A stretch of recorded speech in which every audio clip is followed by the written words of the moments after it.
Mike. Say hi, Mike. Hi, everybody. It is raining, and it is the 1st of May. 1st May. Oh yeah, I forgot that song. Something starts today. You know, considering the movie we saw and how much swearing's in it, it's very adorable that you decided to censor yourself there for that song. It's for the kids on YouTube. It's on the kids on the YouTubes.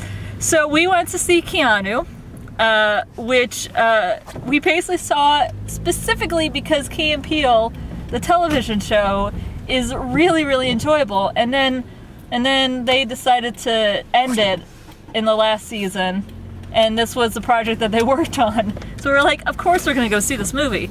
So it's good, and I would highly suggest checking it out.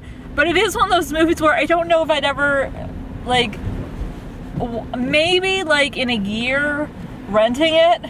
This is one of those movies that it's like 21 Jump Street. Like, yeah, maybe I would watch it if it was on, but I don't think I'm gonna make a distinct effort to just, oh my god, I gotta see it again. You know, if a bunch of people I'm with and like someone's like, we're in Toronto, and then all of a sudden, oh, you know what, 3 people with us haven't seen this movie, I'd be like, yeah, I'm down for watching this movie because it's great, but you know, it's not one I'm gonna pursue watching again just for my own self. I think we said specifically that I said it would actually be a really good rental. It's definitely a Netflix movie. Really? I say, you know what, I kind of really enjoyed watching it in the theater because watching it with other people got me laughing more. Okay, I will say, than I so would maybe if I was like just watching matinee, it by myself. like if you can find a good time to see it in between like all the blockbusters that are coming out, maybe go see it in the theater. I do think that it'd help to have other people in the audience. I think this is going to be kind of a short one for us, so I want to get to it.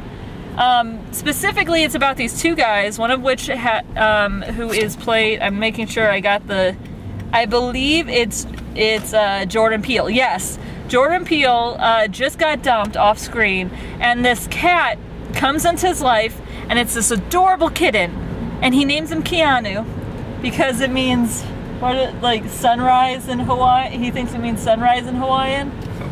Something like that. And his cousin, who is a happily married, like, guy, I think they say he works in like public relations, specifically in team building. Team building. We find this out later. And he's like, oh my god, that's the cutest kid. So during this weekend off where the cousin who's played by Keegan-Michael Key, his wife and daughter are out of town. So they're going out and they have like kind of a nice movie night. They're going out with, they're leaving to go on a vacation with Rob Hubel? Yeah, the wife and the daughter are going out with Rob Hubel and his kid. And if that doesn't tell you something immediately, it seems like every time he pops up in a movie going off with someone... He's so scummy! He's always sleeping with the wife or something. Or trying to, or being like very sneaky and scummy. He's always spoiler alert, he actually wasn't, but he was apparently being very inappropriate, which we find out later, and the wife is very uncomfortable. Yeah, we don't know what happened. It is basically... They didn't have to say what happened. Yeah, but it is kind of... If you've ever seen Jingle All the Way, it's Phil Hartman's character in Jingle All the Way. It's that guy. Anyway, so the 2 cousins are going out, they're hanging out, and they come back home, and Keanu has been catnapped. And their whole place is a mess, and they find out that it has to do with this, like, drug guy. Like, there's some weird coincidences, but there's this drug lord in the bad side of town, so they go, and they kind of psych themselves up to just be like, where's my cat, you know? And then they get mistaken for these 2, like, murdering drug guys from Allentown, and so they roll with it because they're idiots, and like, yeah, we totally are. And so to get the cat back, they have to do this drug run with their crew of guys and 1 girl. So a lot of it is these 2 mild-mannered suburban dudes having to pretend to be gangsters. Which is a movie we've seen before. But because but it was really good and really funny. Yeah, here's the thing. The plot and a lot of like the moments were kind of off. Like, they are not the most interesting to me, but because we like these two comedians so much, it worked way better than other times, you know? One of my favorite bits was them, because one of them, you find out, they're both living in LA, but one of them grew up in Detroit and one of them grew up in New York, and they were arguing over which of the kids who beat them up were more tougher guys. So like I was beaten up by people in Detroit. Well, I was beaten by people up in New York, and it was just like back and forth for a minute or two, which was one of the funnier bits, because it's like, think about what you're competing for, guys. You're not competing for like the toughest neighborhood. You're competing for the toughest guys who specifically beat you up. So there's a lot going on, and I had a good time, but it was very cringeworthy. It is one of those things where it's like mistaken identity and people who are not that convincing at being badasses, but they're going with it and people believe them. And that's like one of those tropes that I don't really like that much, but it skidded the line for me, you know? If you can get past that, you can enjoy this movie really easily. So, because it's very funny, and they play off of each other really well. Again, if you liked their show, they have great chemistry. If you like their show, this is a much watch for you. Like, if you really liked Key and Peele, the show, definitely go to see this movie. There's an adorable cat. It's fun. It is really funny, but it is one of those things where like, oh, I cringed a lot. So, I mean, just be aware. Like, just be aware that it's just one of those movies. But I would definitely suggest checking it out if you want to have a good laugh, because I thought it was pretty funny. Yes, it's very funny. The more we talk non-spoilery, the more spoilery we're gonna. Yeah, so let's just comedy. Let's get to the. What do you want us to talk about? Yeah, exactly. Let's just get really quickly to spoilers, and we'll be ready to go. You ready? Yeah, spoilers. Spoilers. Do. This is your time to stop the video if you don't want to hear spoilers. All right. So. Anna Faris is in this movie as Anna Faris, as a incredibly high Anna Faris, and it's amazing because you see her and they don't really say that it's her at first, so I'm like, oh, maybe she's just another rich woman, because they go to like this like Hollywood Hills rich mansion, and so it could be anybody, and you don't see Chris Pratt, so like you don't know, but then it's Jordan Peele's character, who's supposed to go in with one of the gangsters, who basically says like, I really like your movies. Oh, thank you. And the gangster, who is played by give me a second. It's played by Tiffany Haddish. Who happened to be, I'm double checking this. I'm pretty sure. This is one of the other actresses in the Scream series. In the Scream series. I'm double checking this right now, but I'm 99% sure. Let's see. Come on. Oh, maybe not. I'm looking. I'm not seeing her. I would have sworn that she was one of the other actresses in. But anyway, yeah, it actually looks like she might not be. I am wrong. Anyway, so but they say like wait, she's an actress? Yeah, she was in Lost in Translation, and they named all 1, 2, 3, and 4. Yeah, but they finally said Scream. Oh, you were in or not Scream?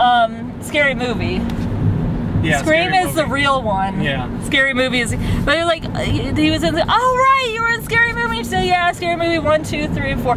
Scary Movie 5. I was too old. So she plays this like whacked out, drugged up Anna Faris, and it's really funny.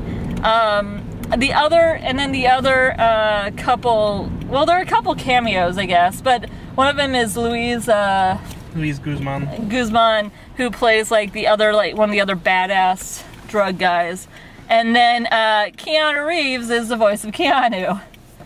Yes, Keanu Reeves is the voice of Keanu. As when one of them goes on a drug trip and imagines Keanu the cat, voiced by Keanu Reeves, giving wise advice, which really does show that like I was trying to listen for it. It's like Keanu Reeves doesn't really have that distinct of a voice. Yeah, I know. It kind of sounds like they had to go, Keanu Reeves, is that you? They had to say it. Yeah, and then the rest of the movie, I will say, like, I feel like the third act is where it kind of falls in on itself because it turns just directly... It turns almost straight action movie. Yeah. It drops a lot of jokes. Yeah, and it's a lot of, like, I mean, like, there's a funny bit where they had set up that the guy from New York, the cousin from New York, can't drive. So, of course, he's the one who has to have the giant chase scene. And then the other guy gets stuck with a shift drive. So he's like, I can drive, but I can't drive this car. So they're both like, it's both a very wonky looking chase scene. Just in general, like, I'm trying to think there's anything else. I think the one thing about the end of the movie is that, well, there are a few things I want to say. Like, one, that the end of the movie includes them actually going to jail for all the stuff, which I thought was an interesting take, considering that most of the time when like two guys get wrapped up in this, they don't actually see jail time, you know? Yeah. This is one that actually gave consequences to their ending. Yeah, exactly. Now, granted, they only had to spend 6 months, but yeah. Or, like, I think they said it would be like 7 months to get, because they said it would be like 21 days. I didn't actually hear that line. There's also a weird thing where, like, right after the dad of the two of them punches the guy for making his wife uncomfortable, the wife turns super, like, turned on. And I was like, does that really need to be the message of the movie, that, like, punch the guy who harasses your wife, and then your wife will want to have sex with you? You know? Reward for being a manly man. Yeah, it was weird. That was weird. But I think one of the funnier bits, the ongoing bit, was the George Michael thing, where Keegan-Michael Key's character bonds with some of the gang members by having them listen to George Michael, and he's also he's the guy that connects, like, who does communication skills in the workplace as his job. And by the end of the movie, they're all working together as a team, and he's so proud of them as this shootout is happening. But yeah, a lot of this movie has George Michael's music as the background, which I wasn't expecting, so that happened. Yeah, generally this was a really fun movie. Lots of nudity, good amount of violence. Some weird aspects to it, but I mean, it's definitely... It's within the same realm as 21 Jump Street. I would say so, with a lower budget. Lower budget. Yeah. So with that, I don't know if there's anything else. Do you have anything else to say, Mike? Really good comedy throughout most of the movie. Yeah, this really funny. I know, this feels like a short review, but honestly, like, it's just one of those movies where there's only so much you can say about it. Like, most of the acting was funny. I feel like but those two guys, the two leads, really not, like, they're so good together that there were scenes that would have fallen flat with someone else, but they didn't, because it was the two of them doing, like, just being really good, having really good chemistry with each other. So I want to see more movies with them, basically. So if you want to do that too, I think it would be behooving to, go out and see the movie. All right, Katie and Mike, justplainsomething.com, and we'll see you later.